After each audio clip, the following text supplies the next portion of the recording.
Welcome to the Yak Chat, the ultimate podcast for the everyday angler. Whether you're paddling, pedaling, or motoring in the serene waters, or casting your line into the heart of bass territory, we've got your fishing fix covered. We're about to embark on an adventure that goes beyond the surface of the water. As we count down the minutes to launch, get ready to dive into the world of kayak fishing, bass angling, and the art of turning your kayak into the ultimate angler's haven. This isn't just about catching fish. It's about the joy of the outdoors, the thrill of the chase, and becoming the best angler and dad you can be. So, whether you're a seasoned pro or just getting your feet wet, join us on this journey as we navigate the waters of kayak fishing and fatherhood.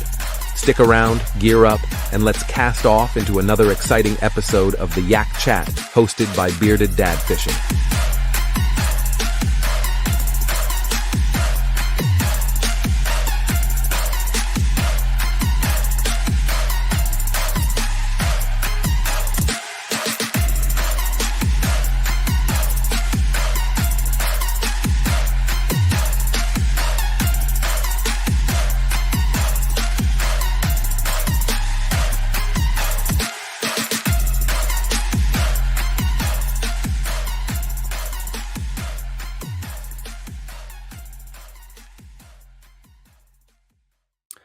What's up, everybody? Welcome to the Yak Chat. It's your boy Jay with Bearded Dad Fishing, and you landed here where we talk about all things kayaks, all things fishing, all the time.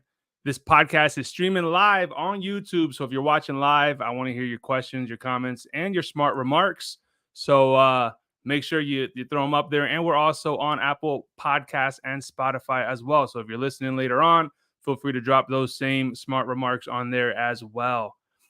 So we had to make a little bit of a change for today's show. We originally had Blake Abbey scheduled to come on to talk to us about the key to successfully kayak fish tournaments. So Blake is actually, he's a kind of a newcomer to the scene for tournament fishing, but he's been killing it this year. He won the Hobie BOS at the Harris Chain of Lakes in February, but he's fishing for the qualifier for Team USA this weekend on Lake Murray. So just because of logistics of that, we couldn't make it work. But he's coming back at the end of May to talk to us again about successfully kayak fishing tournaments. So that's the perfect kind of segue into today's topic. So we already had this scheduled for next week, but we're actually going to move it ahead to today. We're talking to Mr. Kayak Bass Fishing himself, Chad Hoover, who really needs no introduction because he's been around this industry longer than most of us have been around. Period. So, of course, we got Juan of Cap and Hooks and Bryan, the Michigan fisherman, joining us as well, which is really dope. Before I bring the guys on, though, just a couple quick housekeeping items. So if you guys are already not part of the group Kayak Fishing Dads on Facebook, make sure you guys head on over there and join the conversation. We got 22,000 guys now on that group, which is absolutely nuts because 2 weeks ago we had 20,000. So 1,000 each week is really nuts. Lots of great information on there. We also have if you're in the Northeast, we're hosting a Kayak Fishing Dads meetup May 11th, which is just under 2 weeks from now, on Lake Nakamixon in Eastern Pennsylvania. So we're gonna so from what I'm seeing, it's probably gonna be 10 guys or so. And it's low pressure. We're just going to go fish, hang out, maybe eat some food, whatever. So if you're in the Northeast and you're not that far from Eastern PA, head on over there and join us for fishing. If you want more information, head on over to the Facebook group and look under the events tab and you'll be able to see it on there. Of course, since we are talking to Chad today, we're going to be talking about the Knukled Bass Fishing Series and why it's a fantastic a tournament series for all anglers, but especially for new anglers. So we're going to talk about that. But of course, I have a team on there, Team Bearded Dad. So we'll talk about why you should join my team over any of the other teams. They're all good guys, but this team got the best bearded captain. So and you know, we got Alex Rudd. He's a team captain too. He's got a good beard. We got John from Greenfish Nation. He got a good beard too, but I'm just saying, maybe I'm a little biased, but this beard's a little bit better. But before before I bring on the guys, the last thing here is May 12th. Put it on your calendars. That's the next episode. That's Mother's Day. We're going to be talking about kayak safety and what that looks like as far as gear, as far as tactics and good habits, because we want to get out on the water. We want to fish, but most importantly, we want to come back to it so that we can fish again. Right. So again, May 12th, we're going to be talking about that. All right. Enough of the blabbing. Let me get the guys on here, man. Excited to chat. We got Juan Orta, Bryan.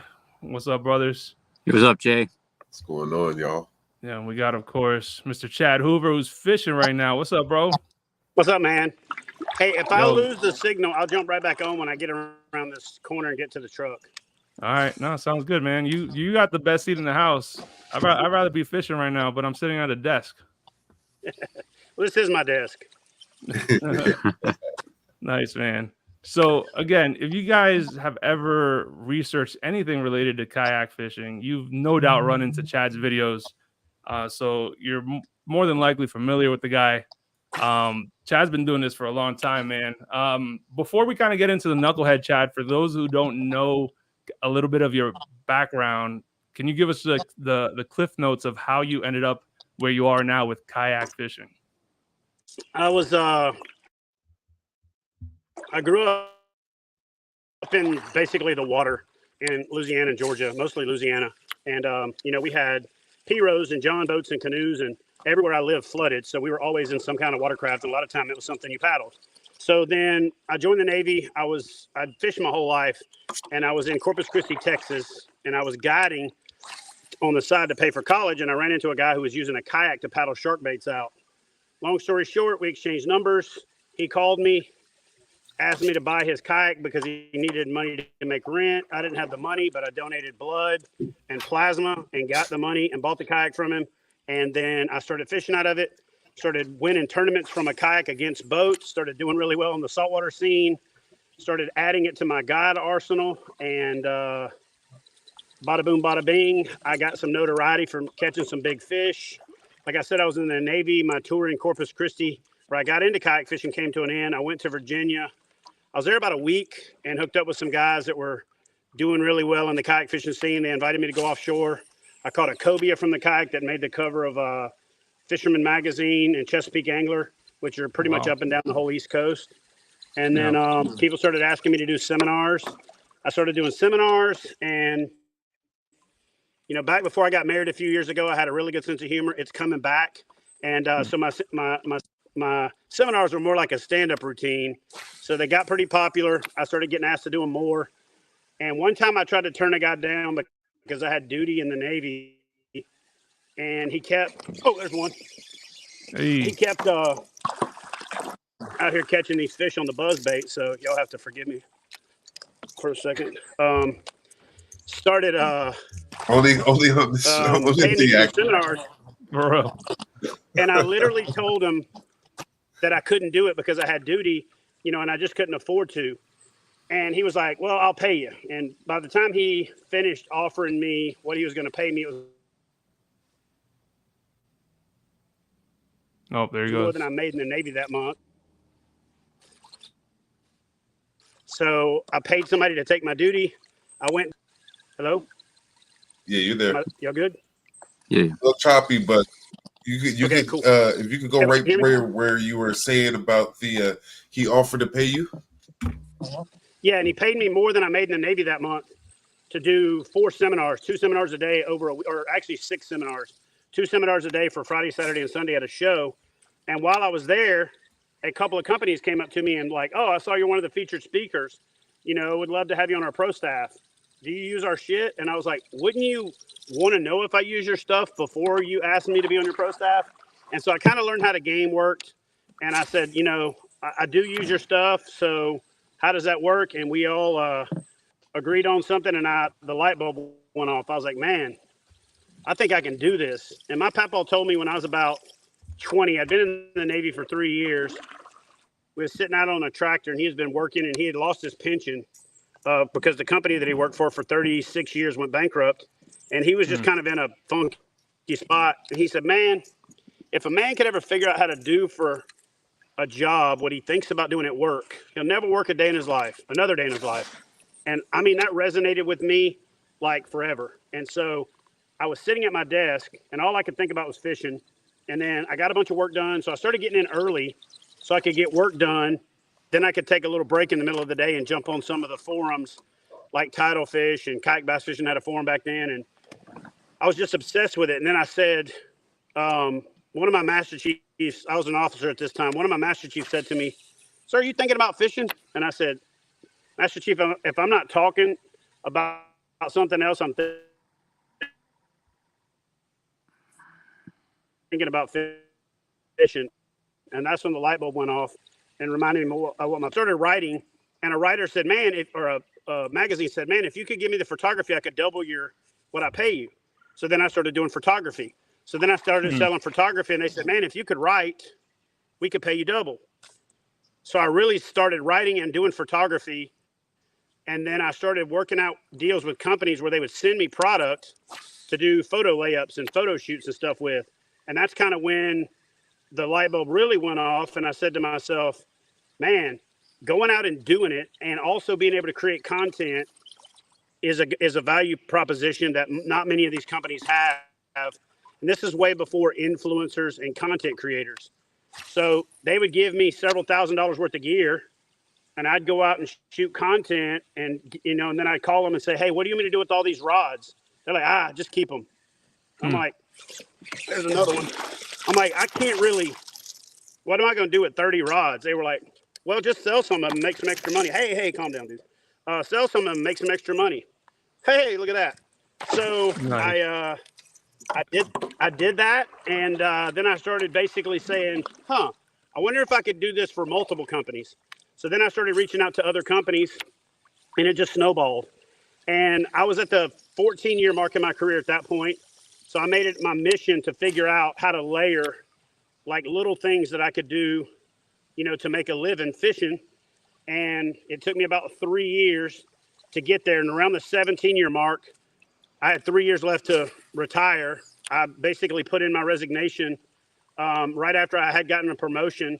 And every one of the people that I worked with thought I was batshit crazy. They're like, "Wait, you just got promoted in the Navy as an officer, and you're going to get out and do what?" I'm like, "Kayak fish." And keep in mind, this is like before kayak fishing is what it is now, What year was this? This was 2010, 2011. I wrote the book Kayak Bass Fishing in 2009. And at that point, I had been kayak fishing since 96. So what was that? Wow. 13 years or so, and something like that. And then, man, I just started figuring out more and more ways to like layer in little pieces. And I never wanted to make like all the money in one spot because I knew that was a recipe for disaster. Like if one deal went bad or if one person changed or, you know what I'm saying? Like I'd heard those horror stories from other people, in the industry. And I took a lot different path than most people because I worked every possible trade show that I could. I got to know every possible person in the industry that I could. And I put in my time before I even asked for a nickel. So I did the whole trade show thing for probably 6 or 7 years doing, 15, 20 trade shows a year before I ever got a actual paid like gig. And I mean, a paid sponsorship. I got the paid, trade show deals. And then what started happening is companies started asking me to work their booth. And I was like, I'm going to be at the show. And they're like, well, if you'll just give us 2 hours, we'll pay you $150 per diem and we'll pay for your expenses. Well, then I figured out you could stack that. So I'd get 6 companies to pay for me to be there. And then I started making some decent money. But I realized the only way I was really going to make it, because there wasn't a social media market like there is now back then. The only way I was really going to make it is do the TV thing and do the retail thing. So I bought a retail store from a lady that used to be a sponsor of mine and just kind of took it to the next level. That was a store called Hook One. And my son and I basically slept in that store, worked in that store, grinded in that store for about 3.5 years before the first 3 years I got out of the military. I was making less than I was paying in taxes before I retired. I want you to Wow. hear that. For all you guys out there that think you want to be whatever it is, I was making less for 3 years than I was paying in taxes before I retired. So if you want it and you're, I was a single dad at the time. I just, I probably put my kids through some crap I shouldn't have. Dragged him around the country, homeschooling him. Got to do some cool stuff. And at the same time, it was a grind. So did the TV thing. That was very lucrative for about 5 years in the middle. The first 4 wasn't great. The middle 5 was good. And then companies started buying fetchback ads and doing all that stuff where they could get as much themselves as they could by working with companies. And then TV started changing. I think that, I don't think TV is going to die, but I think TV is becoming a device. It's not so much a broadcast receiver anymore. It's more of a device. Most people are streaming now. And so this year I'm on TV until I think the last week of June. And then after that, I'm going straight digital. So YouTube, Realtree 365, Facebook, social media, stuff like that. And yeah, it's been pretty good blessing. I went through a pretty tough financial patch going through the divorce. Got through that. I'm not, 100% great right now, but I can see good coming. You know what I'm saying? But I wake up every morning and realize I get to do what I love for a living. And so I can't be any more blessed than that. Now I get to do it with my son, who's basically 50 yards ahead of me doing the same thing I'm doing. And yeah, man, I literally wake up every morning the luckiest dude on the planet. Yeah. That's awesome, man. I mean, that's a heck of a survival story right there, like pushing through and persevering, because it ain't easy doing what you love. Yeah, and people always ask me, did you ever think about quitting? And if you've got an aeronautical engineering degree and 20 years experience in the aviation world, and you check your email and they're offering you $185,000 to start, company car, expense account, and you're making $35,000. Yeah, there's plenty of times that I was like, I could just quit this crap and I could pay to go on really awesome fishing trips. But man, once I became independent, it was really hard to, especially since I was in the military, which means I had somebody's thumb on my head for 20 years, to go from that to then having independence. You can't really put a price tag on that. Does that make sense? Like, yeah. So there was times in the last 3 years I had single digit money in my bank account. But I said to myself, you know what? I've done it once. I can do it again. And, watched a lot of YouTube motivational videos from people like Andy Frisella and David Goggins and stuff like that to kind of get yourself psyched up, and just too stupid to quit. You know what I'm saying? And if you don't quit, you don't fail. You don't fail until you quit. So, that's that's where I'm at. You've been pretty open about like your divorce and like even through your YouTube channel and all that, and how it's kind of affected a little bit of KBF and all that. So I'm glad to hear that you're kind of coming through the other side. Yeah, I mean, here's the deal. The one thing that's gotten me in a lot of trouble over my career is saying whatever I think. But the one thing that's been consistent throughout my career is I'm not going to blow any smoke up anybody's ass. I'm not going to lie to you and tell you I can do something that I can't. And even if I fall short of a commitment, I'm going to do everything that I could to take care of those people before I take care of myself. And that's the only way I can sleep at night. And so, I've done that. I've got great friends in the industry that worked with me. A lot of naysayers that were trying to tear me down that, really I shouldn't have focused on them, because they weren't really stakeholders, because they weren't part of our community anyway. They were just, I hate to lump people all under the term haters, but they were just haters, just as plain as it could be. And a lot of that had to do with envy. They wanted to do what I did, but they don't know how hard I worked to get there. I tell people all the time, if you're not willing to risk everything you've got, you'll never have the opportunity to get everything you want. Ever. No. It's simple. It's a universal truth. And I really did roll the dice and risk it all. And I burned through my life savings getting through this divorce and getting people paid off and getting the business rebuilt. But I learned a lot. And I think that the business will be better because of it. I'll be better because of it. And therefore I'll be better for the community because of it. Because, I do consider myself a leader in this space. And, I had to take a little while to where, that saying, when the oxygen mask falls down on the airplane, you got to put it on yourself and learn in the middle of all that crap. And some really good, smart people kind of surrounded me and said, dude, you gotta stop. You got to take care of yourself first. And,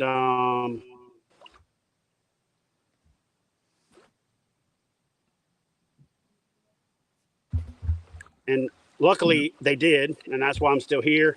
And, there were some major revelations in that process. I got to learn that part of the reason I was depressed is I started with the catch-22 because I wanted to do something that did something for something other than just helping people win money. I wanted to have a cause, and that cause was Mission 22 the first year. Then we moved to Heroes on the Water, and I've just felt like Heroes on the Water is more aligned with what I do, and I'm better able to support that organization. We are better aligned on our vision and our mission for how to help people. I've been very blessed here in North Alabama with lots of people that have said, when you get to this point, we'll help you from a corporate side. And so I've just pivoted into a whole new direction, and learning the power of influence is really what made me pivot away from just doing all the trails and the tournament events like I've doing them in the past, and wanted to do more of the fun community building, camaraderie building. And also, I really felt like early on, I had Gene, Fluke Master, is a good friend of mine, but there wasn't a lot of people supporting each other in the fishing industry on YouTube. And then when you look at guys that came in and did it right, like the Googans and some of the other people that work together, I just wanted to create something similar to that, where we all promoted each other and we built an esprit de corps around it, but have a little fun competition. And, you got to put a carrot on the stick, and the carrot on the stick is the money. But the real thing about it is getting people to think team-oriented and cause-oriented versus just me-oriented. And that's how the Knucklehead came about. Yeah. Yeah. So speaking of the Knucklehead, and one thing that you said that kind of stuck out to me that when we were there in Alabama last year was the camaraderie that came with the Knucklehead, like meeting everybody that you see online, that you've talked to, and you kind of feel like but you don't. So what was the background of you starting this? So like to get back to that fun fishing. Yeah, to get back to the fun fishing, to build that team concept versus the me concept, to where you have to work together. It's one fish per person from a team concept. We did a lot right last year. We did a lot wrong. We learned. I still don't think we've got it perfect, but we're going to go through this year. We'll learn from this year, and it'll get better. And I just think as it gets better, we can do more to raise money for great causes, raise awareness for great causes, and then, make each other aware of our different communities. Because before I met you, I had to go looking for your videos. Now that I know you and I comment on your stuff shows up in my feeds. You bring a different perspective that has even helped me with some of my videos. When I redid the big dude fishing kayak video, I took some of the stuff that you said from a different perspective, and then I put a questionnaire out and got the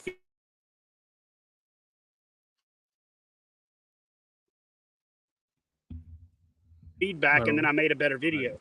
And then I feel like the crate challenge thing that you did, the things that we're doing like that, a more well-rounded opinion.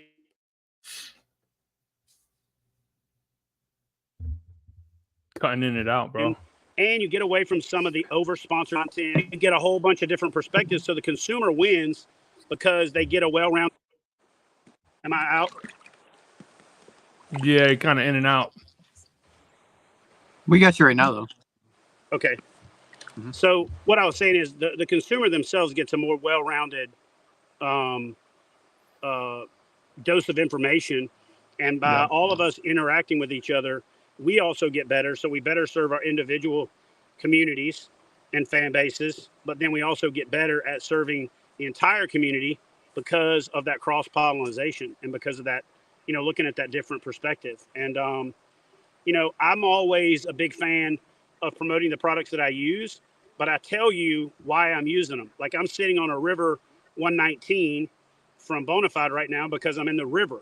But when people post up and say, hey, I'm looking for a boat to go offshore and this and that and I hate when these wolf packs of anglers show up and say, try the Jackson Coosa. Like, the Jackson Coosa is not an offshore boat, stupid. You know what I mean? But there's these little wolf packs of people that all they care about is forcing the sale. And I think that as a group, we've done a better job of that. And I looked for people that fit that mold more to create this group instead of just an open invite to anybody that wanted to do it, if that makes sense. We all have to make a living. We all have sponsors that we have to promote. We all have, deals that we have to, fulfill. But I tell people all the time, I'm sponsored by people because I use their product. I don't use their product because I'm sponsored by them. And, one of the proudest moments I've had, being selfishly being proud of myself was even when I was in a tough time, there was a couple of companies that I was working with that started doing stuff, chasing this DEI money that really compromised what I believe in. And they basically kind of gave me an ultimatum. You either do it or we can't do the sponsorship. And I was like, okay. And then I kind of like when we were talking on the phone, like the volume, they couldn't hear what I said. So I said, here, let me turn this up where you can hear it a little bit better. You know what I'm saying? And just walked away from the deals. Walked away from the deals when I really needed the money. And so we can all say you do the right thing at the right time. But there was definitely times that I thought, man, if I'd have just bit my tongue and took that money, I wouldn't be struggling right now.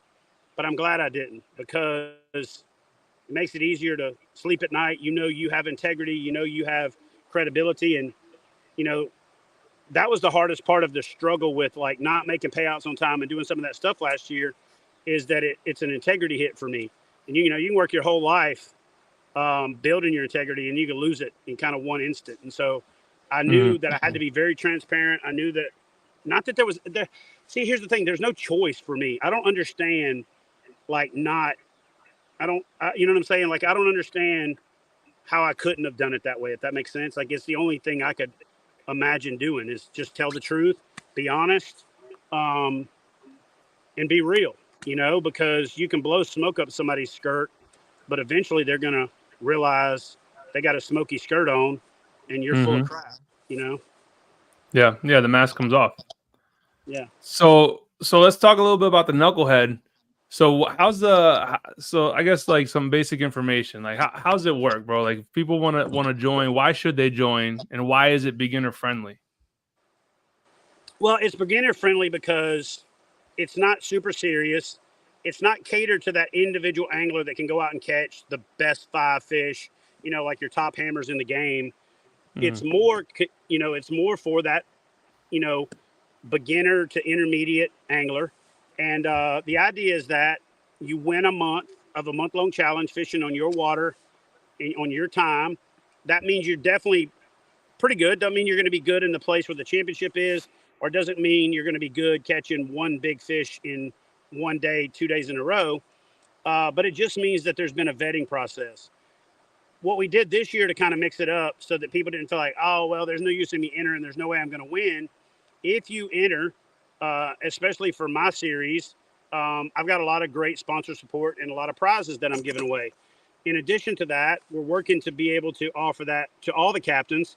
So if a captain doesn't necessarily have a great sponsor base, we can even reach out to some of our sponsors, for those of us that are more blessed with sponsors, and say, hey, this person needs some sponsorship. Can you help them out with some product to put that bigger carrot on the stick to get more people to sign up? But then one of the things that really resonated with me last year is a lot of guys came up to me personally and said, "Hey, man, I had a good time. I just really wish I would have had a chance to meet all the other captains more than just the one that was on my team." And then we did a wild card fish off, hoping to get the people that didn't make it onto the team to come down for a chance to win. But in the feedback process after the event, most of them felt like, well, there's going to be a lot of locals that fish that, and we don't have a snowball's chance in hell at making that team. So, I'm not going to come. So this year, what we're going to do is once everybody on the team has made it, everybody that enters a 5-fish limit in any month is automatically qualified to come fish in the Big Bass Fish Off. And so I'm working on getting about $5,000 to $6,000 in prizes myself, and I'm trying to get every captain to commit $1,000. So far, I've got 4 that have committed it. So we're around $9,000 in prizes right now, and we're going to give those prizes out after the Big Bass Fish Off. And I'm putting up $1,000 towards the Big Bass Fish Off, 500, 300, 200 for first, second, and third biggest bass on that Saturday. And then we're going to have an award ceremony that evening, a meet and greet for all the captains to meet all the people from all the teams. And if you don't make it into a team, you can come out and meet all the team captains and, be entered into some drawings for some awesome prizes, and just have more of a fellowship experience for the community of kayak fishing. And you got a chance to win some really awesome prizes. So that's kind of the idea, is to make it more of a festival, more of a party, more of a get together, more of a, almost like a family reunion. And if we can pull that off, then every year we hopefully can grow this thing. We can get, a few more captains in here and there. We can get some more new people in here and there. You're not ever going to have the same team every year because people have to win their way onto the team. So there's no stacking teams. You know what I'm saying? There's no way to make it, where it couldn't be any more fair, I guess is the way to look at it, because it's not like there's I guess 4 or 5 guys that win really well could go and get on a particular team. And then maybe, have one team, but then that team has still got to catch 5 good fish 2 days in a row. And again, it's not about catching 5 fish individually. It's about each person catching a big fish. So if you've got a weak link on your team that doesn't catch a big fish, and you get a 4-fish limit and a weak fish, you're not going to win. And so, we're going to do everything we can to avoid like teams getting, overstacked, if you want to call it that. And I think that one of the ways that we did that this year is to get rid of enter a whole bunch of teams like we did last year, which also discouraged a lot of people because they were seeing one person with 115 inches across all the captains. And now this year you can only enter 2 at a time. And if you win, you're done. So once you win one, you're out. You can't keep fishing. And that was another thing that was a little weird last year is there were some guys that won, but they wanted to keep fishing for like the small prizes that were awarded each month. And I guess I get it, but at the same time, it was kind of killing the spirit of the competition because people were like, man, this guy's already won 3 challenges and now he's still fishing and he's got a little honey hole where he's fishing and he's putting up 115, 120 inches. This is crap. Yeah. And so this year we got rid of that. And every year we're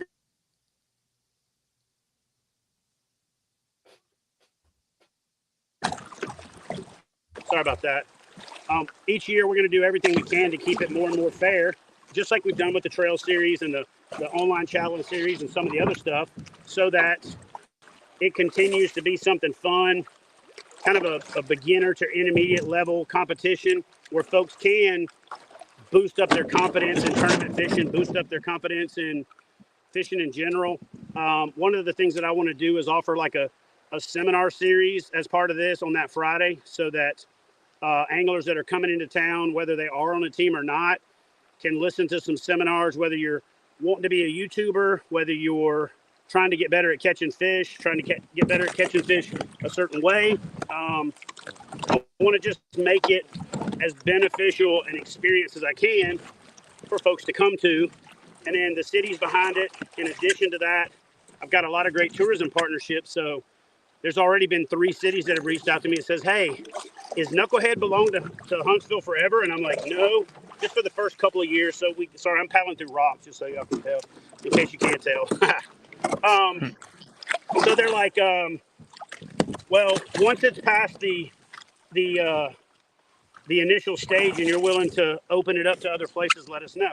And so it'd be kind of cool to take it somewhere up north so that all the Yankees, have home turf advantage and be able to do things like maybe make it a smallmouth thing, take it to somewhere like, St. Clair or, something like that. But the idea is to just keep putting it out there, doing it, listening to feedback from competitors, listening to feedback from the captains, taking and making it meet in the middle, because we're putting our time out there. We're putting our resources out there. We're working to make it an awesome event for our fans and followers and community. So we have to find a balance. And so that's kind of the goal. And the goal is to each year, just take what we learn and make it better. I think we learned a lot last year, and most of the things that we've got in place this year, looking back on it, if I'd have been a little smarter, probably should have been able to see some of them, but you don't really know until you do it. You know what I'm saying? And then once we launched it, it was like trying to change tires while you're going down the road. I probably think the biggest mistake I made last year is everybody started in different months. I had guys that I thought would be good for the sport that had a bigger following than most of us, like Clay Guida. And Clay was signed up. Actually, you took Clay's spot last year. And he ended up getting a fight camp on top of and a fight the week that we were doing the Knucklehead. And then this year we moved it because he was going to come back on board. And then I moved it to the week that he got a damn fight again. So, it is what it is. We're just going to keep, like I said, we're going to keep working. We're going to keep dialing it in. That's kind of the overview. Did I miss anything that you can think of, or any questions off the top of your head?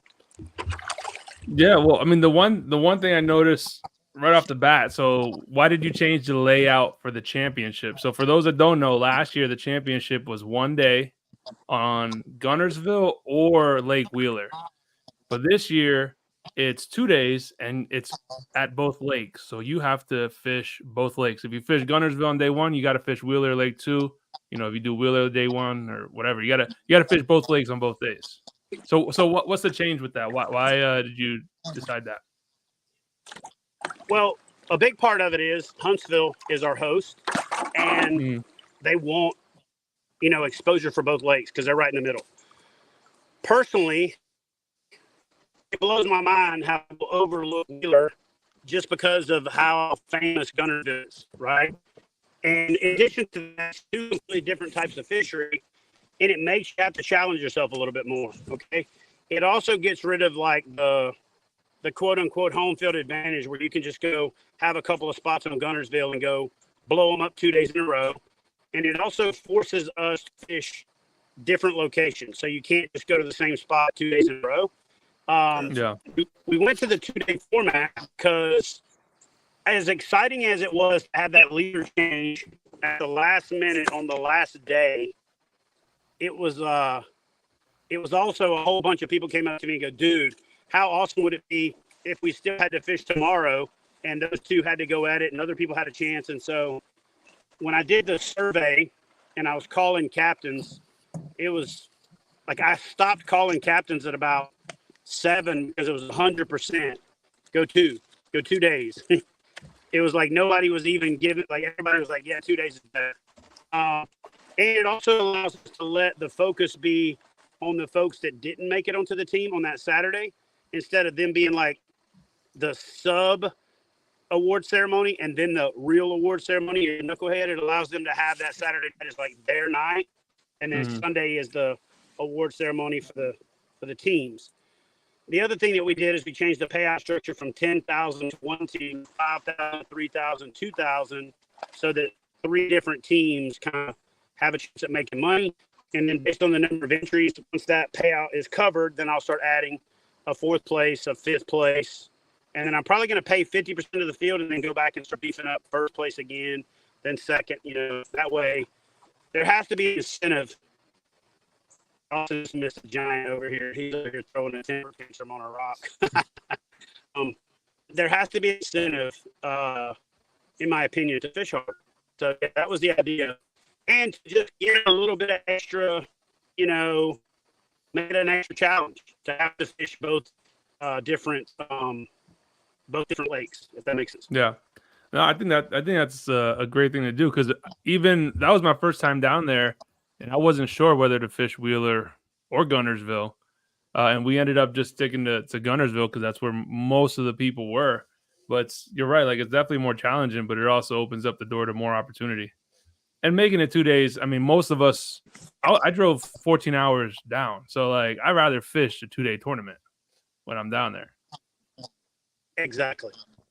Yeah, exactly. That was the other thing that people said, like, man, if we're going to come this far and there's that much money on the line, it should be more of a 2-day thing.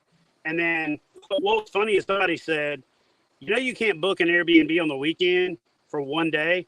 And I was like, what? Yeah, we tried to book the Airbnb, so we had to book the next day anyway. I was like, oh, shoot, I didn't even know that was a thing. So it was just a whole bunch of things that turned into like it was almost a no-brainer that we did the 2-day thing.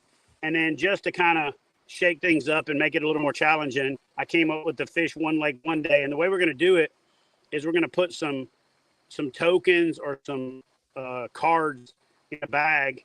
And based on how the captains finish in the captain's challenge, that's when you draw the winner for, or you draw the lake you're going to fish on day one. And then the next day you have to fish the other lake. And then there's going to be a wild card chip in there. If you draw that chip, you can decide which lake you're going to fish, and you can pick another lake for the other team. So let's just say you drew and I drew Guntersville. You could say, I'm going to fish Guntersville on day one, and I'm putting Team Chad on Wheeler on day one, because you think somehow that's going to screw us or something. So that'll just add another little fun variable to it. That's cool, man. No, because I mean, it's a little bit of a battle behind the scenes. You know what I mean? Like, it's all friendly, of course, but I love the little bit of crap talk in the background. Yes, sir. I think it's going to be a lot more crap talk this year. I think it's going to be fun. Yeah, that's cool, man. Anything else? So I'm gonna walk through and show people how to sign up. But before you get off here, anything else that you wanna add in that you think is pertinent? People sign up. People get going on this, because we start in just a couple days here. May 1st is when May it all 1st, opens man. up. The one cool thing about this concept is you can sign up at any time. You can sign up to 3 days left to go in the month and win your way in. You can sign up with 3 days left to go and get your 5 fish limit, so you're qualified for the fan fish off. And so, really what I want people to take away from it is there's a chance to win prizes, there's a chance to win your way onto a team, and then, for mine, I'm supporting Heroes on the Water, and each of the captains have a specific charity or cause that they're supporting.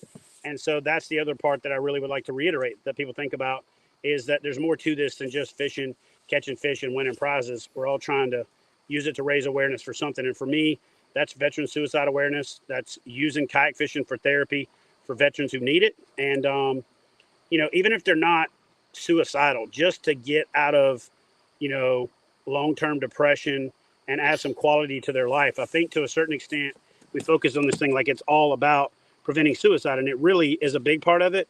But I just want to be able to add quality to the lives of these people who deserve it, both, military veterans and homeland heroes. And we've been doing it for a couple years now, and there's no more rewarding trips than getting out there and taking somebody fishing who doesn't otherwise have access to it and just watching them light up. And for years and years and years, we've been doing this as these like kind of photo op type trips where we take 30, 40, 50 people out. I want to make it more about like one-on-one, one-on-two type trips. And the way that we can do that is fund the long-term, and I'm probably getting ahead of myself here, but I want to build an app that's a lot like a dating app, but it's more about you sign up as a person looking to go fishing and a person that's looking to take people fishing signs up, and you set how far you're willing to go, what type of gear you have, what type of fishing, and it connects people. And we can get people out there and have these adventures and have these opportunities and get out of their head. And then hopefully it's one of those each one, reach one, teach one type things where then the person that becomes a benefactor of it also becomes a guide down the road and pays it forward. And so that's the ultimate long-term goal for me. I've always tried to do things too big, too fast in the past. And with this one, it's a lifetime goal. So I'm taking it that way. I'm taking it one step at a time. And I'm going to move as fast as the market lets me move to accomplish these things. Yeah. Good, man. Yeah, we have another guy, Chad, has a question here. Chad's Adventures. He wants to know, is river wade fishing allowed in the state challenge? In the state challenge? Yeah. In the river challenge, it is. I don't really want to get into a whole bunch of rules, questions, answering. What you can and can't do is very well laid out in rules. People always like to ask these questions on podcasts of out of context, and then 3 years later they'll be like, "But Chad said on the podcast." You can on the river podcast, but not or the river challenge, not in the regular challenge. But I hide the answers to all of these questions, and many more, under the tab that says rules in each event and down at the bottom of the website on kayakfishing.com. Yeah. That was good. And Tarkov asked if we could fish anywhere for a knucklehead. Yes, you could fish anywhere for the knucklehead for the online series part. So anywhere that's for public. May, June. Anywhere public, yeah. Gotcha. Yeah, but you don't have to be on a kayak. You could be on the bank. You could be on a boat. Yeah, it could be whatever. Cool. So, yep, as long as it's public waters. How are you streaming right now before you get out of here? What's that? How are you streaming right now? How are you accomplishing this stream on the Yak in the river right now before you get out of here? Put us on. How you doing? I'm just on my phone. I'm just on my phone. I got a little Yak Attack mount for my camera here, and I got another little Yak Attack mount that holds my phone, and just Verizon. I'm out in the middle of nowhere, man. So, we pulled up to the takeout. There's my truck. There's my truck right up the hill, and Austin's dragging out. But you know what the secret is? And I'll tell you this tip now, because it's also good for catch, photo, release. I turn off all my apps that are running in the background. You have no idea how much bandwidth that eats up when you've got the apps running in the background, so that as soon as you click on them, they open immediately. Yes, it takes a little bit of extra time if I want to open up an app. But when I get off the water, I turn them all back on and they're all running. But I'm glad you asked that question, because you can stream and you can upload photos so much better if you turn off all your apps in the background. So go to settings, scroll down, and you'll see a little swiper for all the different apps, and just swipe them off. If you don't need them for that fishing trip, just turn them off. And your photos will load faster. It won't suck your battery down, and you'll be able to get a hell of a lot more done. Does that make sense? You're not distracted by notifications. Yeah. That's great pro tip. I completely agree with him, because I've been fishing. I've been starting to do a lot of live streaming out on Lake St. Clair. I live like 5 minutes away from Lake St. Clair, Chad. And I've been doing a lot of live streaming out in the middle of the lake. And I never thought I'd be able to do that. But you're absolutely right. You turn off all your apps, and I've had no issues, really. It's been working out pretty well out there. And we would love to have you bring Knucklehead out to Lake St. Clair. That would be amazing to be fishing for smallies out here. You mentioned that, and we would love to have you over here. Yeah, I think it'd be fun. We just gotta figure it out, and we gotta figure out that sweet time to come there, so that people that aren't familiar with the fact that you can get killed on that lake, right, respect it. We'll literally have to have like a specific safety brief, and probably even a safety boat running around to do something that big on a lake like St. Clair. Wow! Absolutely. Wow! Cool. Yeah. In fact, we had a kayak tournament that was supposed to be scheduled this past weekend on Saturday, that had to be canceled because we had 25, 30 mile per hour winds, and you can't be fishing in 2 to 3 foot waves out there in your kayak. So I guess I do understand from a safety perspective there. Yeah, we're on the river today because the winds were crazy down here in Alabama. So the lakes have been on fire, but we decided to hit the river because the winds have been like 30, 35. And then like the biggest fish I caught today was, y'all saw him. I don't know what. I Yeah. think the bigger fish are further down the river, but we floated a stretch that was going to give me enough time to try to get off the water. And then, of course, I ended up, like always, running short because I stopped and fished too much. But yeah, if I would have just busted through when we first started trying to get on, I would have got here. I had a much better signal. Plus, the second time that I got kicked off, I was like, oh shit, I got like 10 apps running in the background. Let me turn them off. And I turned them off, and then it's been a lot better since then. Yeah. And Junior's up there getting the truck ready for us to load. Where's he at? Right there. All right, brother. man. Well, I don't think I have any more questions. So I'm gonna go through and show the guys how to sign up. But I appreciate you coming on the podcast, man. So here's something else that I think we need to do a lot more of along the way. So I want to call you out, Jay, for a 1v1 Knucklehead showdown sometime between now and August 31st. And since I'm making the call out, I'll let you pick the waters and the weekend or the dates. And you say when and where, and I'll be there, and we'll make some content out of it. And what we'll do is the winner has to donate $500 in prizes from their sponsor to the other guy to give to his team members. So, wow. Okay. Yeah. But I'll fish your waters, your weekend, and I'll even fish whatever lure. I'll only fish the lures you're fishing. Interesting. I'm with it, man. I'm with it. All right, man. So figure it out and throw the challenge down, and I'll be there. All right, All right, so brother. I guess Chad Hoover's coming to PA then, huh? Yo, we'll make it happen. Hey, I've been there a few times. All right, sounds good. All right, man. Y'all have a great night. Thanks for having me. And I would sit here and talk forever, but I've already done that. And I'm also getting tore up by mosquitoes. And we still got to finish All right, the bro. show. All right, man. Yo, Thank you, guys. Appreciate it, man. Appreciate you. All right, y'all have a great night. take All care. right, bro. You Thanks, Chad. That was funny, bro. I don't think we'll ever have somebody else catch 2 bass while on this podcast. I ain't gonna lie, that was low key epic and kind of cool, man. That he, You know, I might take you up on that challenge, Jay. I might have to, like I said, I was able to broadcast live. Now that you said that, I may have to join you guys now that we got daylight and everything. I'm gonna have to try to catch 3 bass out on Lake St. Clair during a live. They'll be chunkier than that too. There's some chunky ones out there, man. I gotta get a phone mount so I could start doing that. Yeah, that's smart. Yeah, I'm gonna get a phone mount. I know I like the one Lucas has. You know what? If we go on Lake St. Clair with the week that Lucas just had, he's not allowed to fish. I don't. He's not allowed to fish. Yeah, he was doing. Well, Bryan just had a 100-fish day. He was just telling me about it before he got on. Yeah, that was in the back cuts though. That was on Harson's Island. It wasn't on the main lake. It was a little bit windier that day. I went in, kind of like Chad said. You know, he didn't want to go on the main lake. Kind of got in the back cuts, and I went to a honey hole that. I mean, I've caught fishing it before, but I never caught it like I did the other day. I mean, it was almost every cast for 2 to 3 hours. Probably caught a little over 100 fish, and just one of those magical days. You're not allowed to fish it either. Right. Oh, I can't wait, man. Yeah, we got to make a trip out there somehow. Yeah, man. See, That's I didn't. cool. Now I gotta pick my brain here about this challenge that he just said. He's gonna. I guess Chad Hoover's coming to PA, man. Yeah. Gotta pick a weekend. Yeah.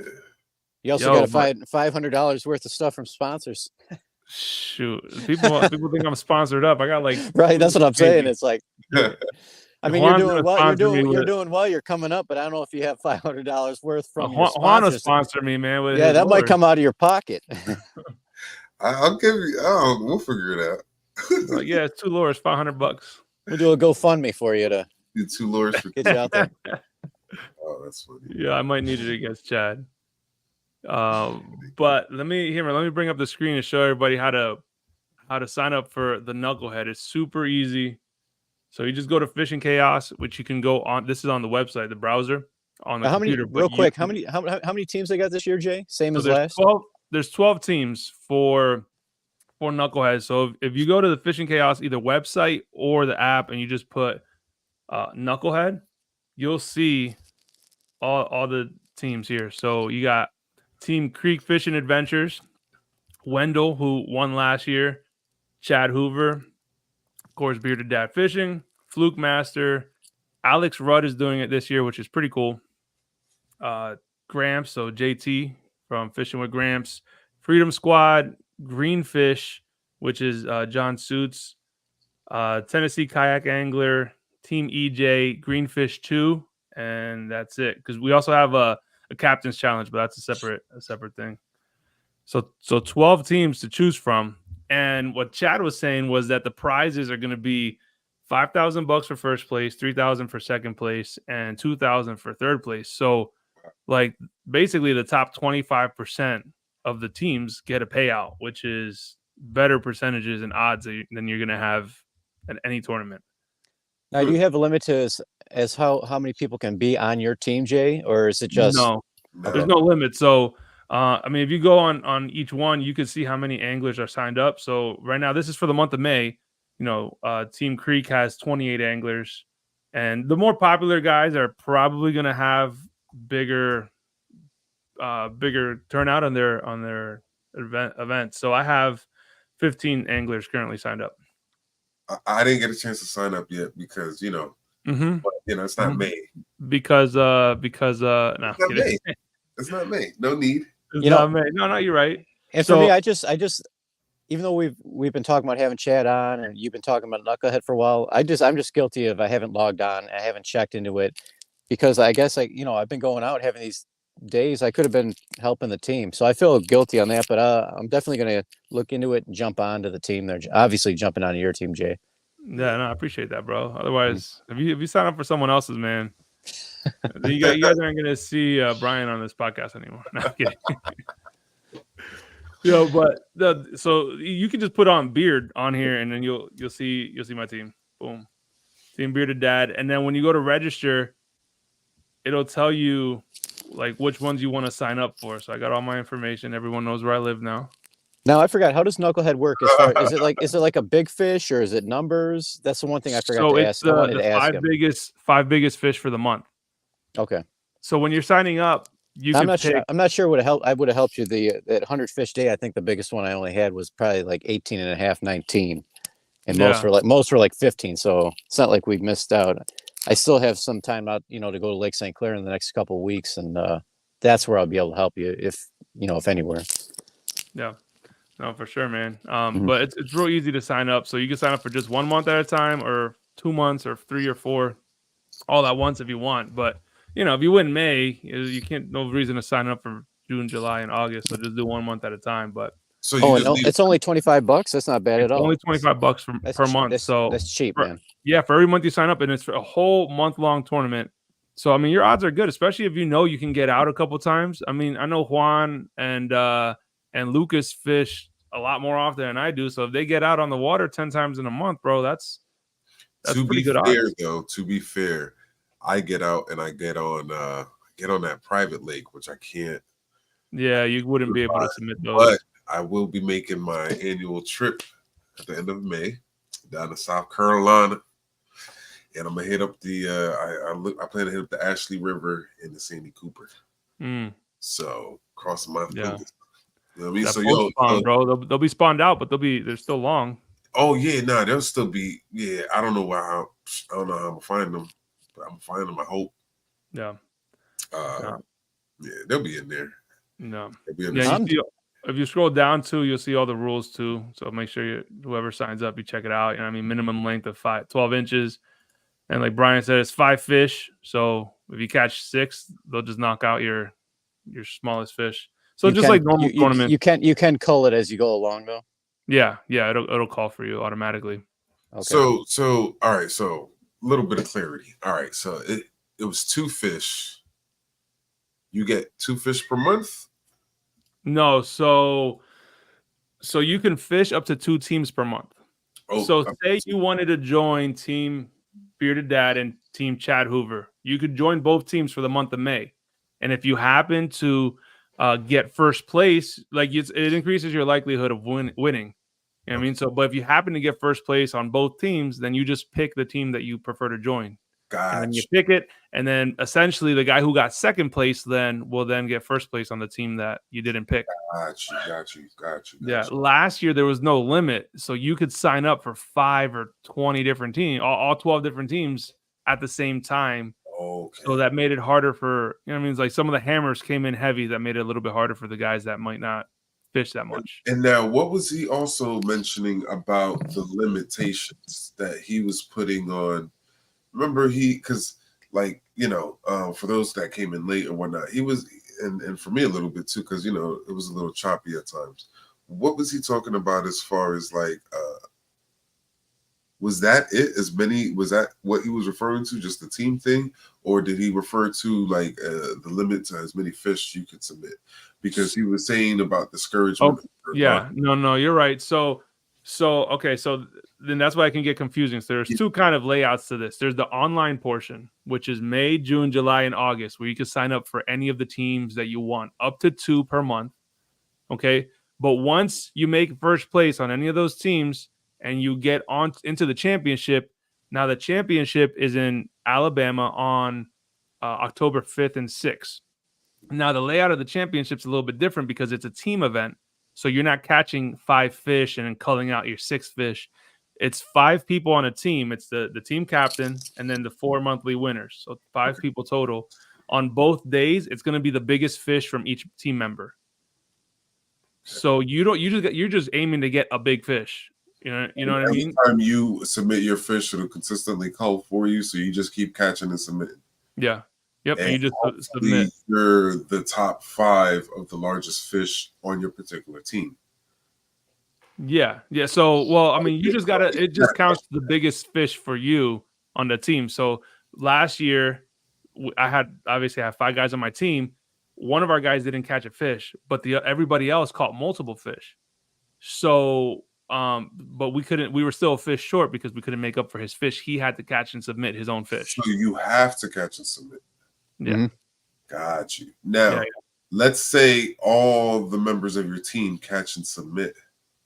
The top 5 lengths get. Well, the top bass from each angler gets submitted on the you're talking about on the championship, correct? Yeah. But now the top from each. So, but what I'm saying is how many people from each team can be invited to the main event? So the only way you can get onto the team, so if you fish the monthly, only the person who wins that monthly gets a seat on the championship team. Okay. You know what I mean? So you sign up for Team Bearded Dad, you could still if you don't get first place, you're not going to the championship. You know what I mean? But there is the fan fish off, which if you catch just 5 fish any of the months, doesn't matter what place you land on, you can still go down there and fish the 1-day tournament for $1,000. Got you. So that's why it's a 4-month, and the 5th person includes the captain. That's right. Gotcha. Yeah. Cool. This is so. Imagine not knowing any of this and then trying to have Chad explain it to you. I actually called Darren after I got off the phone with Chad. I was like, "You're gonna have to explain this to me, bro." Because Chad goes a million miles an hour and he's so excited. It is hard to pick up on it. Yeah, it's crazy. It is crazy. And he's so well spoken. It's kind of, you don't want to interrupt. It's entertaining too. So it's not like, it's just, it is a lot of information at once. And I'm just like, I was like, all right, I'm trying to track. All right, just making mental notes of what to make sure I ask about, because I was like, hard that stuff. I'm actually really excited. I'm actually really excited about it, Jay, because like if I don't sign up tonight, before I go to bed, I go to bed early. I'm definitely going to do it tomorrow. I'm going to sign up because as content creator, I'm kind of going through, we all go through it once in a while, like a little bit of a creator burnout. And I'm in that right now, and I'm in that hard. So, but this will give me, joining this tournament, the Knucklehead series, I think that'll, give me something else to fish for other than just, content looking into the GoPro all the time. It give me a goal. So I'm definitely, if I don't sign up tonight, right after this live, I'm definitely going to be signing up tomorrow. So you'll see my name on your team there. Awesome, bro. I appreciate it, man. So I didn't get to tell Chad, but I got the Knucklehead video coming out tomorrow with all just a quick rundown of the rules and how it works. But I'm offering prizes too that are separate. So because if a team captain doesn't run prizes, then that's fine. First place prize is you get a seat in the championship, which is what we did last year. But so for mine, for every monthly tournament, so I have 4 monthly tournaments. Third place is taking home. I'm sending them a set of vinyl sticker packs like we have done for the group recently. Second place is gonna get the T-shirt, the Catch More Bass T-shirt with the dude with the hat. Mhm. And then first place is gonna be a Bearded Dad Fishing Richardson cap.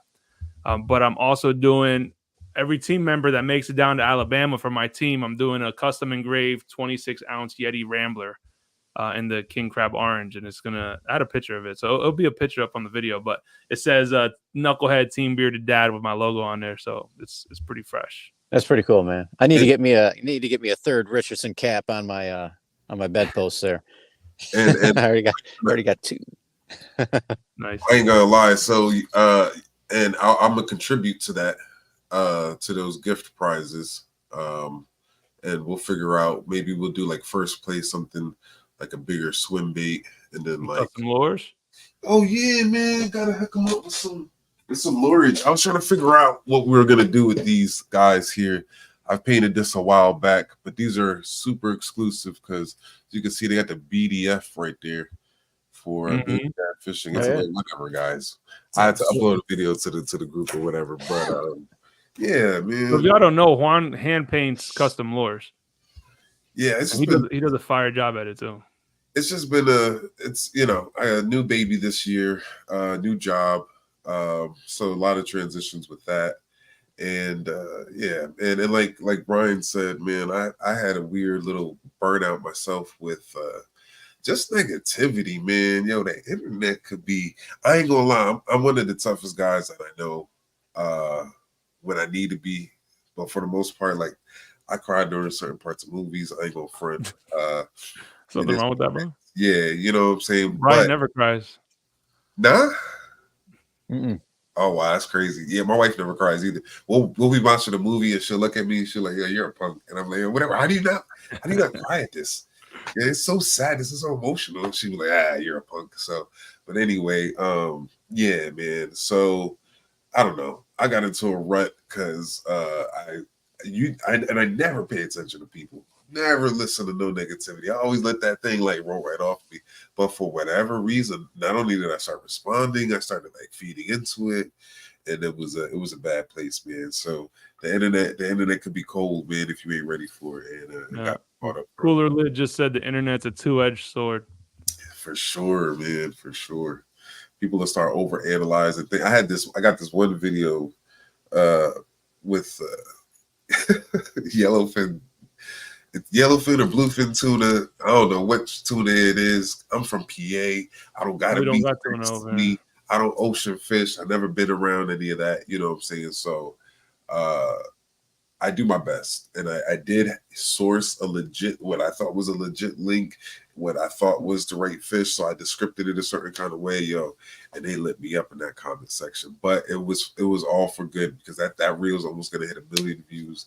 So, the negativity, as long as it's a 2-edged sword, Yeah. We were talking about it yesterday, and Bryan will tell you, like, as long as people are engaging on your content, it don't matter what they're saying. It's pushing it up in the algorithm. Yeah. Who cares if they're making fun of you because you called it a blackfin tuna or yellowfin tuna? If you're not getting haters, you're not doing it right. Because my most popular videos on YouTube, like I did the fuel keg one, and that's my easily, other than the deer noises, I'm not counting that, but that fuel keg one easily has the most haters on it. Oh, and by the way, look I got my little. Remember last time I had all those little things going up on the screen, Jay? So I figured it out. I was on another live. Now the double. This should give me some fireworks, right? What? How you doing that?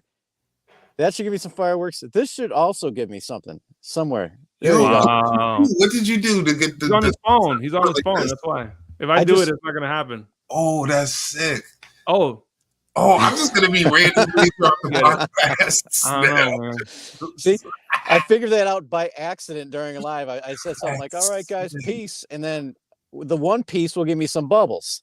Or balloons, but the two pieces gave me confetti, and it was an accidental thing. I'm afraid if this wasn't a family friendly show, I'd try the middle finger too to see what that does. But we're not going to do that. No. Going to keep it very family friendly in here. But I'm sure it does something.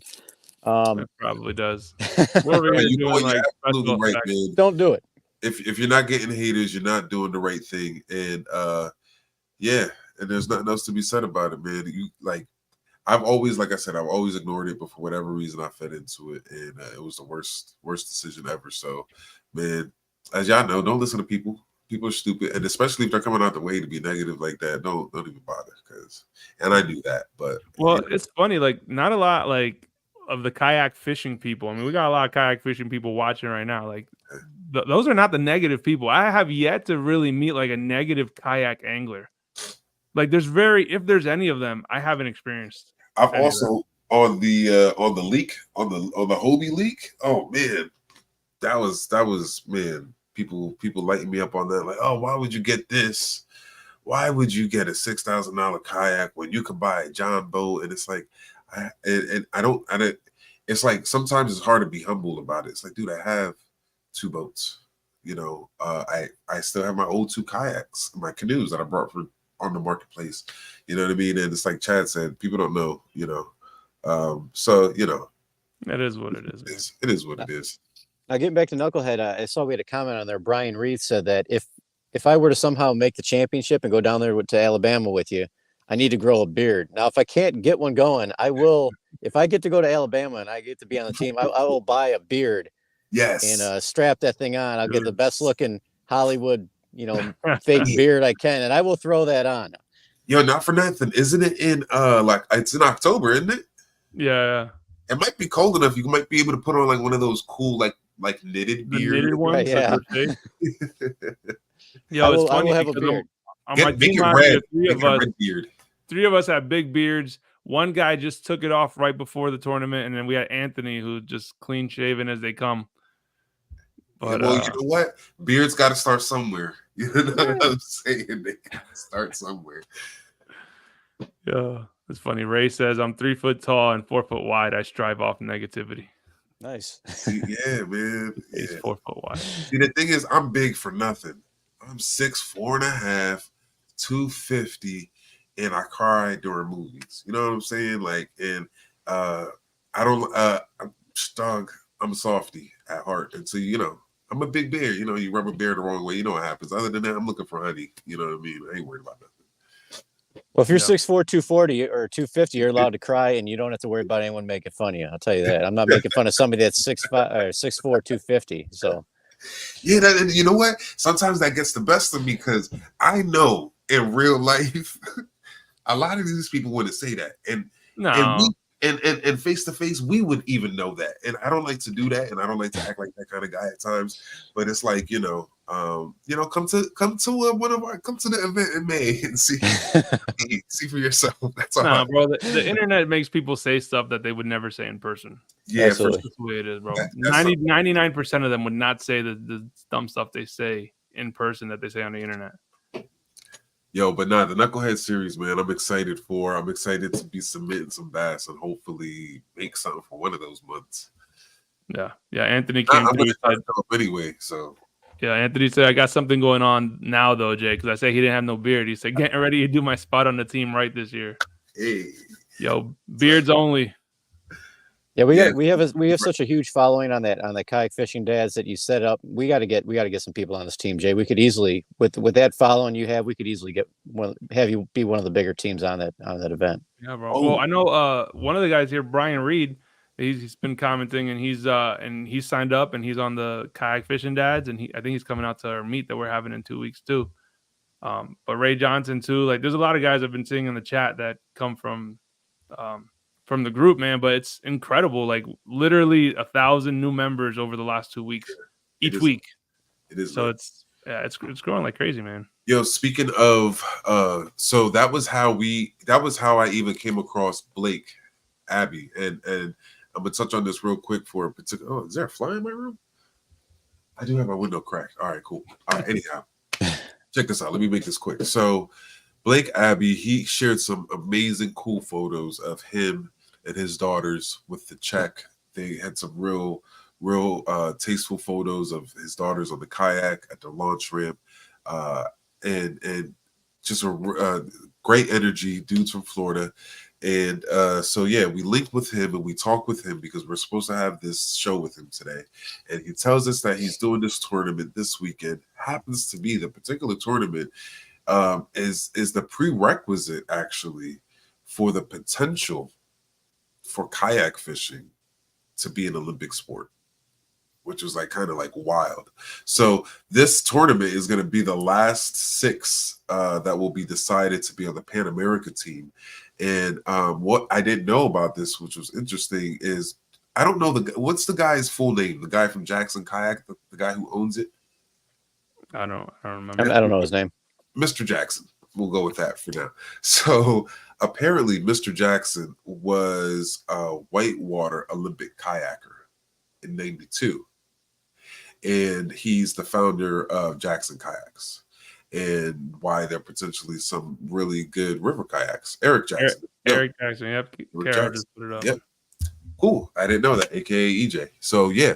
So he's gonna be a part of this scenario and how this is being spearheaded. But yeah, so Blake Abbeys did I think two or three first places or second places already. He's already got some wins under his belt for this year and last year. So And he's pretty new on the scene. Like I follow a little bit of the tournament angling scene, like the professional national trails. yeah. But I'm pretty sure he's new to it this year.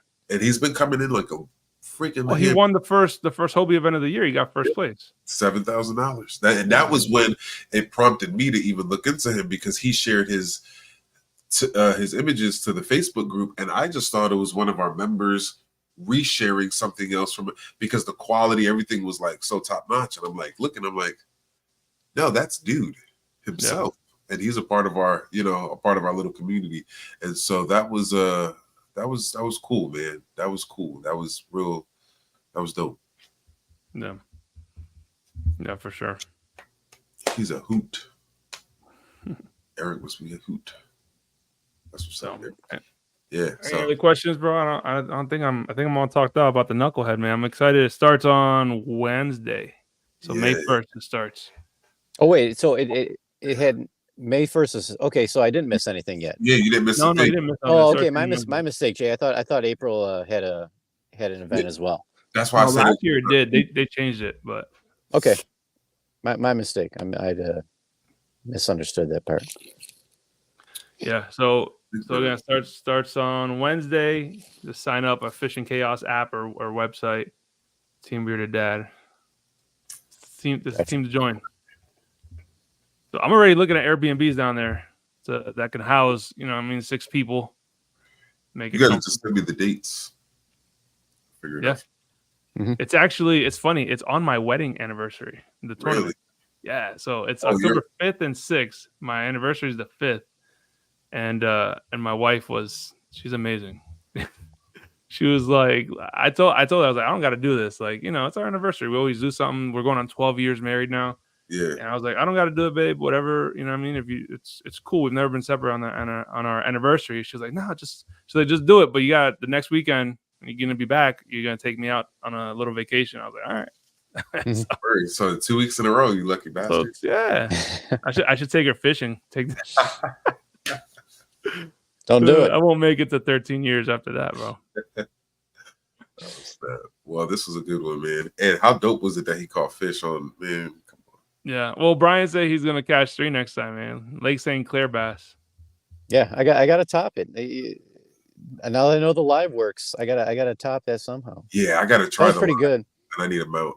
That's the and he broke up a little bit, but it wasn't too bad, honestly. Like it seemed like when he did break up a little bit, like the lag picked up. Like it didn't really miss any of his sentence. I don't know how that worked, but we still got his entire sentence every time. So the audio was all there, even though the video wasn't. So that was good. Yeah, audio is what matters. Yeah, it was really strange how that worked. Yeah, but you're right. It kind of caught up. So there, if anything, it was just a little lag for like 2 or 3 seconds, and then right. We didn't really miss a sentence. I don't know how that lag worked, but we usually got every sentence he said, so it wasn't too bad on that. So it was kind of cool. Yeah, well, Lucas is with us too. Yeah, Lucas came on. Maybe be with us next time. You're on my team, not Jay's. He's probably gonna. Oh, that's right. He one of was those considering it. Oh, he said he wasn't going to. So yeah, so Lucas, Chad Hoover actually reached out to Lucas and asked him if he wanted to captain the team. Oh, but now okay. So now he's saying if he decides, then Brian's going to be on his team. Wow. He's over here. He's already plotting. A lot of pressure on me here. Bro, you're a hot commodity, bro. It's all good. We already know what's up. It's all good. And then it'll be like a 2 versus 2 kind of thing because you already know where I'm rocking. Bro, they're gonna win. They're on St. Clair. Yeah, I know. Hey, we got some. You know what I mean? Well, we got to see, man. I don't know. We got the Susky. You're slightly more south of us, so don't the fish get bigger as you go south? Yeah, they don't get bigger than that. I mean, PA is not an amazing place for fish for bass fishing. We can get some big ones out here, but they're few and far between. Yeah, when you get a good one here is like a solid 5-pounder is going to be like probably the best of the year. You know what I mean? Gotcha. They got some 7 and 8s out here, but they are stretched out. Like it's hard to find those. Yeah, and you have a few that are like you have a few 9s or 10s, but that's like that's almost unheard of. Yeah, almost unheard of up here. I mean, they're there, but I don't know. So look what he said. Lucas says, "I talked to Hoover. I'm still on the fence, and I have a few days to decide." So if Lucas decides to have a team, then we're gonna have 2 knucklehead captains here on the Yak Chat, man. That'll be fun. Yeah, that'll be dope. That'll be. I'm not gonna lie. I mean, yeah. I hope, Brian, that you do get on either his team or my team. You guys would. You know what I can do? I can do 2. I can do 2 teams. I can do both. Yeah, but then you got to pick when you get first place. That's funny. We'll see how it works out. Luke is a pretty busy guy. I don't think he's going to end up taking him up on that. He said Chad was hammering me in Wendell's stream. He's supposed to be here so I can give me a final answer. We'll see. Yeah, it'll be interesting if he does. That's for sure. Yeah, Cooler Lid said, "How about in the Finger Lakes, bro? There's big ones. Like New York's a much better fishery than PA, and the DEC up there does an amazing job with their Jersey is too. Actually, I ain't gonna lie, I forgot. There's a few spots in Jersey that one could go to try to get a larger bass out of, especially smallmouth. Yeah. Brian Reed said, "I'm doing Team Bearded Dad or nothing." My guy. Ride or die. We're getting there, bro. He's gonna be on my team. But all right, guys, I think that's it. I don't got nothing else, man. I wasn't checking the chat that much because I'm only doing this through my phone. Did we get any dad jokes during that stream or none? Yeah, dad jokes, yo. Where the dad jokes at, yo? Oh, yeah, of course, man. We got let's see, the funny economy. We only got two. But and both from Ray Johnson, my guy. So he actually lives maybe like half an hour. I'm sorry. I read I could see and I could read what we starred over here. And it's yeah, it's right here. It started. All right, so Ray Johnson, he said, "Where do fish go on vacation?" Finland. Second and last one here. So I became a professional fisherman, but discovered I couldn't live on my net income. Nice. I like them both. Yeah, that's a good one. Yo, Ray Johnson, man, hit me up and let me know what's going on in Jersey, man. Hit both of us up, the Bearded Dad and Kappas. Let us know what's going on. Put us onto some spots out in Jersey.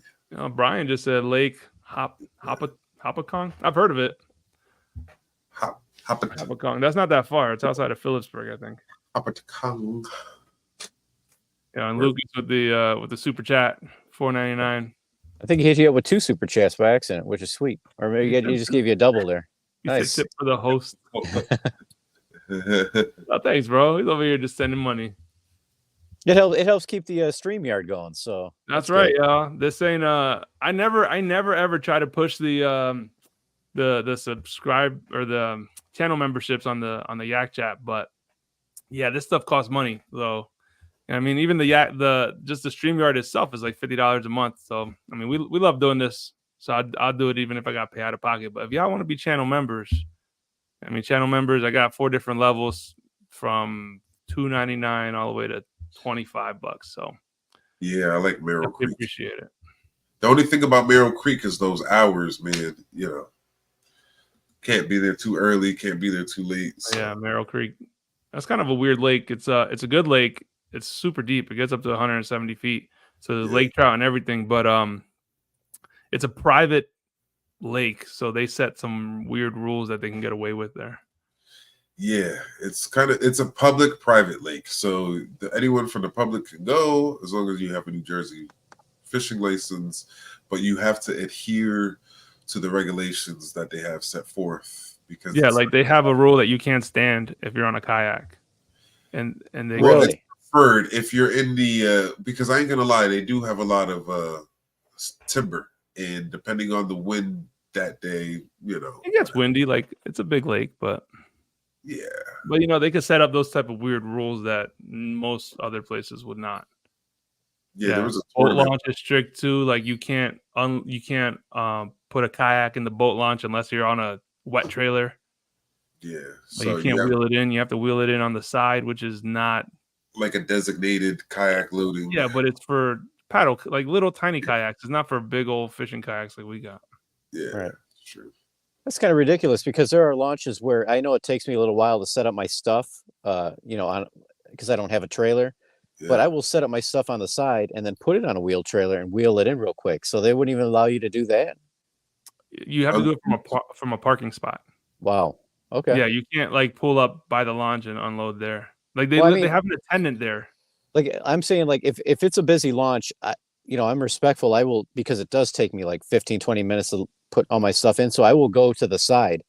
I will have my entire setup done, and then I'll put it on my little, my little kayak, my wheels. I'm losing my mind on what it's called. The sea tug.